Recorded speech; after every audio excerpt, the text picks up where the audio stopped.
So good day guys. So may problema yung motor natin. So wala siyang kuryente. So yung battery bago pa naman, malakas. So ito yung isang problema sa fuse natin. So check natin yung fuse natin.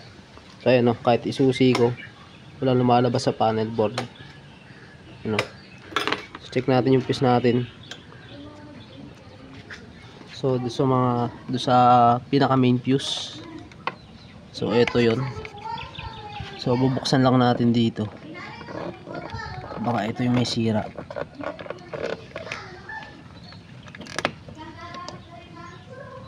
So ito yung pinaka main fuse. So dalawa yan, dalawang spare, at ito yung gumagana, itong dalawa na to.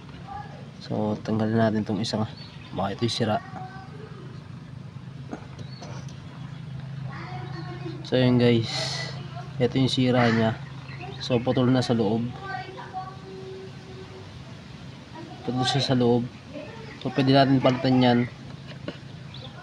Ito yung spare naman na isa. So salpak lang natin dito. Ayan, nasalpak na natin. Tapos try natin yung motor kung gagana.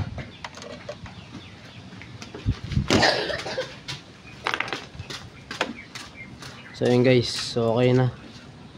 So fuse ang problema natin.